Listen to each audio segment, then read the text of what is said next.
Dr. Gupta. Hi, sir. Hello, Sanjay. Good evening all. आज we are starting first time discussion on clinical side. Today IMA was discussing non-clinical side, non-academic side. This is the first time we are discussing the academic side, as most of the clinician is confused. What test to be done, what test not to be done, what does that mean of a positive or negative test of RT-PCR, antibodies, and all those things.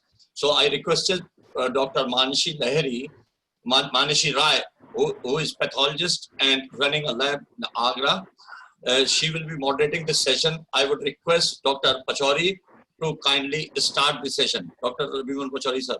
Thank you, Sanjay. जैसा अपन सब लोगों को मालूम है कि कोविड-19 की लड़ाई में टेस्टिंग सबसे इम्पोर्टेंट है. टेस्टिंग और हम लोग अक्सर कंफ्यूज हो जाते हैं कि टेस्टिंग के इंडिकेशन सब क्या हो रहे हैं, क्या क्या टेस्ट अवेलेबल है, हमारे आर्मामेंटेरियम में क्या क्या चीजें हैं और हमको उन वेपन्स को कैसे यूज करना है. तो आईएमए ने आज ये इनिशिएटिव लिया है कि ये बहुत सारी कंफ्यूजन्स और डायलेमास को अपन क्लियर करें, और इसीलिए एक एक्सपर्ट पैनल माइक्रोबायोलॉजिस्ट और पैथोलॉजिस्ट का यहाँ बुलाया गया है. आप सब लोग उस डिस्कशन में पार्ट लें और अपनी नॉलेज को इंक्रीज करें, ताकि हम लोग आने वाले टाइम में कोविड के चैलेंज को ज्यादा इफेक्टिवली डील कर सकें.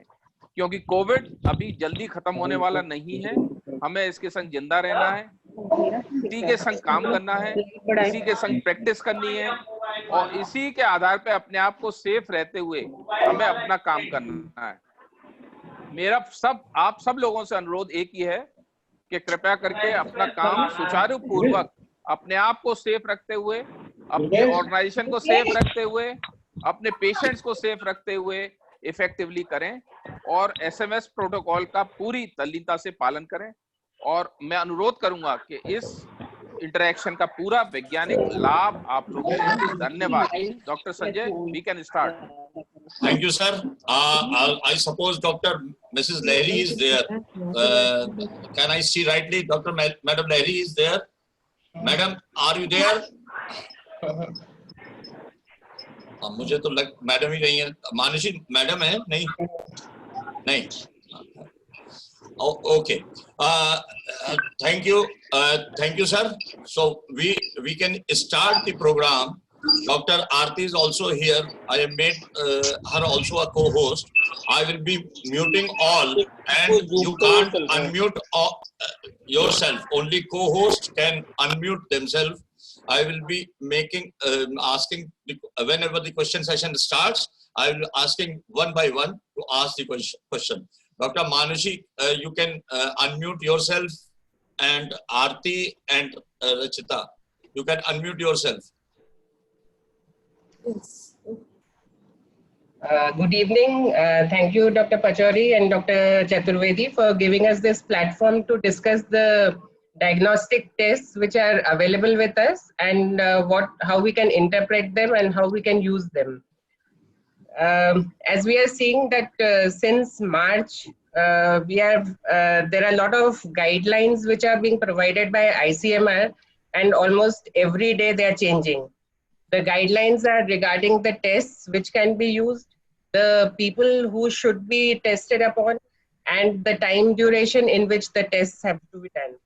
And this is what is causing a lot of confusion among the clinician, that what test and at what time and among whom they should use these tests. So we are here to discuss these tests, and I hope the discussion will be very fruitful for you. What we plan to do is to discuss the different tests which are available. The three of us will try to do that, and not going into the technical details, but what is relevant clinically, we'll be discussing that, and after that we can have a question answer session. We have Dr. Aarti Agarwal, who is the head of the Department of Microbiology in SN Medical College, and she's the one handling the most of the COVID testing by RT-PCR done in Agra. And we have Dr. Rachita Malhotra. She will be discussing about the antibody test. To start with, I'll just give an overview about the COVID infection. So it was in December 2019 when there was an outbreak of a febrile respiratory illness in China. And initially when it happened, they thought it was something like SARS, the severe acute respiratory syndrome. The epidemic of SARS had occurred in 2002-3. So these patients were tested for SARS, for H1N1, and for MERS, the Middle East respiratory syndrome. But they were found to be negative for all these tests. And then they said that it was an unknown etiology which was causing this illness. But it was within 4 days that in China, they decoded the genome of this, they isolated this virus and decoded the genome of this virus. And when this genome was compared with the genome in the genome library, it was compared and it was found that 90% of it resembled the coronavirus that infected the bats. And it partially was similar to the SARS virus, SARS-CoV virus, and partly to the MERS virus, that is the Middle East respiratory syndrome virus.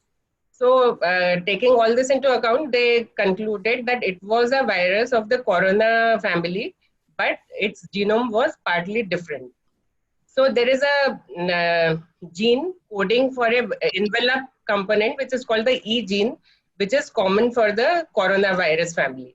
Why I am insisting on this fact is that it is the E gene which is used for the screening test in the NAT testing. That is why it is important to know about it. Then there were some specific gene sequences for some of the proteins which were specific to SARS-CoV-2, which is causing the COVID-19. And these were the RDRP, or the RNA-dependent RNA polymerase gene, which again we'll be talking about, and ORF gene, then the nucleocapsid gene, and others. So in March, when this started, when India declared that there was an outbreak, at that time the ICMR started testing with the RT-PCR, and these were all kits which were imported from China. And we started with the probes and primers which were imported from China, and we started doing the RT-PCR.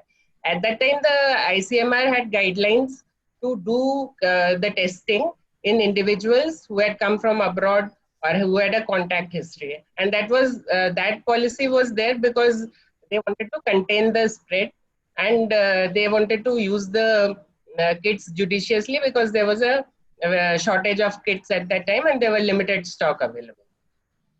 But seeing the pressure of the public and the less testing, they suddenly validated the rapid test for the antibodies. But these were the rapid tests which were required from Korea and China.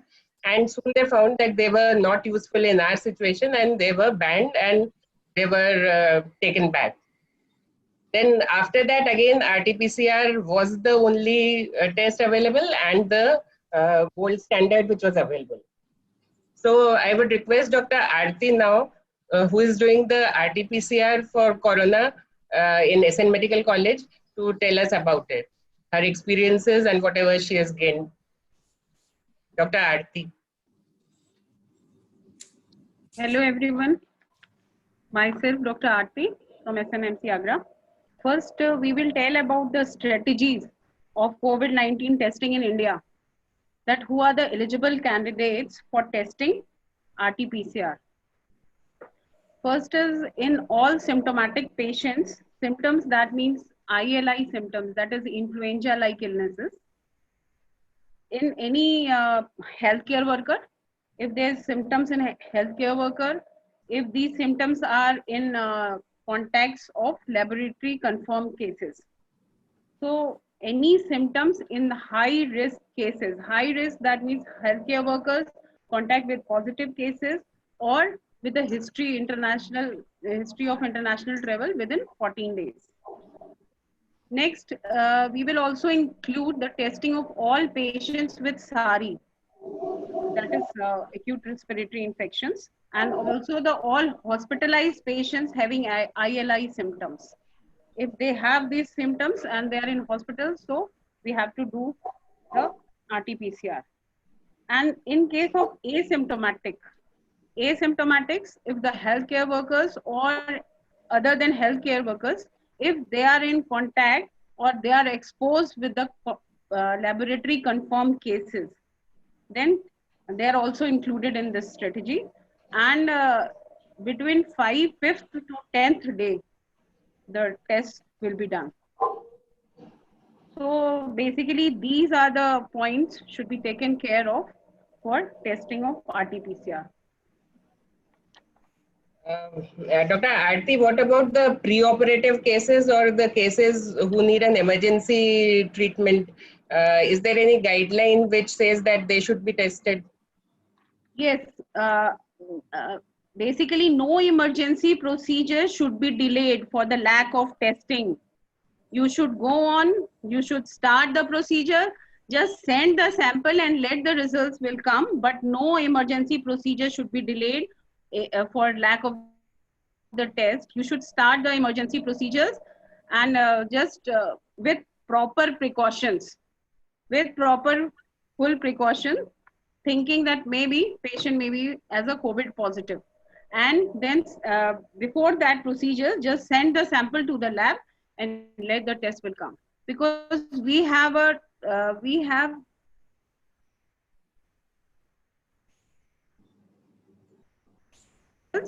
received that these high priority samples. Then we will take it earlier. हम इसको पहले test लगा देते हैं if there is a noting from CMO that these are the high priority cases.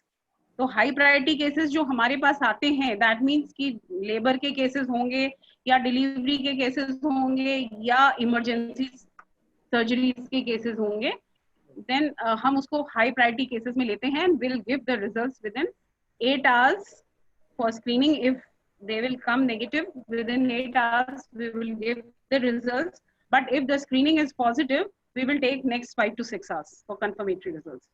So we will deal them with high priority cases. About how many cases are you doing per day? How many testings are you doing per day? 550. More than 500 cases we are dealing. Yesterday, 551 cases was there because we are dealing with Firozabad, FH Medical College, Mathura and Agra and nearby Agra. Like some of the clinicians have a problem that they have sent the sample and they are not getting the report. So is there a turnabout time which you can provide that in which this report can be available? Basically, जैसे अभी मुझे daily phone आते हैं कि हमने कल sample दिया था, बट हम नेक्स्ट डे यहाँ लैब में रिसीव होता है. So basically this is the problem. And we are also loaded with the samples. So turnabout basically depends whether the sample is of high priority or not. First, we will deal with the emergency cases or isolation cases and high priority cases. And then we will deal with the normal or asymptomatic cases. And then so, there is but within 24 hours, we will give the results. Then there is a query that sometimes जैसे पहले discharge से पहले 2 sample negative आने थे with in 48 hours, तभी patient discharge करता था. तो कभी पॉजिटिव आता था, कभी नेगेटिव आता था, and that used to cause a delay in the discharge. So in this situation occurs, what is the false positive or false negative, उसमें उसके बारे में आप थोड़ा बताइए. Basically, previously the policies was that after 14 days you have to do 2 tests, and within 48 hours it should come negative. 2 negative and then you will discharge. But the policies changed because according to the ICMR ने study की, तो 99% that means it is good. Yes, within 48 hours 2 negative is okay. But in less than 1% case, sometimes after negative the next test will come positive. आ जाता था वो. कई बार पहला negative second positive आ जाता था, then patient को wait करना होता था कि फिर next 2 negative आए. तो दिस इज मतलब ये बहुत रेयर होता था इसलिए ICMR ने पॉलिसी चेंज कर ली. Only one negative is sufficient to discharge the patient after 12 days. Please comment on the false positivity or negativity of RT-PCR. Is there any Yes. like it is supposed to be 100% specific and 100% sensitive? No, but basically still, RT-PCR is the gold standard for the Yes. identification and detection. Gold standard, but it is not 100%. You can't say 100%. We are doing the test by the ICMR kits. The ICMR is providing kits for the RT-PCR. So every kit is having a different sensitivity and specificity, and there is a minor difference between all the kits, but it is not 100%. You cannot say it is just like 95%. You can say more than 95%. so are we still doing the pool testing, or we are doing the testing for all the samples? The strategies for pool testing is different. Yes, according to the ICMR guidelines, less than 2% prevalent areas is allowed for pool testing of more than 10 samples in a pool. But if the positivity rate is more than 5%, that is, we have the positivity rate is between 5 to 10%. So we are allowed to do pool of 5 samples in a pool. So we are doing pooling with a 5 sample in a pool. And if the centers or if the areas are having a less than 2% positivity, they are allowed to do pool of 10 samples in a pool. But we are doing 5 samples in a pool. And at least we are doing 40 to 50 to 60 pools a day of 5 pool each. But it should be taken that patients जो भी हैं वो they are of not मतलब high risk cases नहीं होने चाहिए, health care workers नहीं होने चाहिए, positive contact की history नहीं होनी चाहिए. So exclusion should be done. ये तीनों नहीं होने चाहिए. So it should be taken into care. There is another thing going on, that cycle threshold is not usually reported with the RT-PCR report. It is only given as positive, negative, but the CT should be reported just to know that the viral load was high or low, because there is a like statement that if there is a high viral load and a low CT, then the possibility of viral spread So is more. what can a physician can do if the CT is high or low? They cannot do anything, but they can take more precautions, that's all. Basically, cycle threshold is the semi-quantitative. It will tell, yes, the viral load. And the interpretation depends upon, yes, positive, negative, or intermediate. According to the ICMR is providing us the format. So we are reporting whether positive, negative, or equivocal. But what is cycle threshold? It is basically a specimen is considered positive for COVID if the growth curve crosses the threshold within 35 cycles. So 35 cycle is the guideline for the ICMR for E-gene or HKU-ORF and RDRP. So this is the cycle threshold. But in cases of pandemic, we are doing more than 500 cases a day. So there's many chances of mistakes in putting the CT value. 28.9, 26.2, 30.4. So, and I think it is of no much use. आप बस ये कर सकते हो कि yes, the patient, the cycle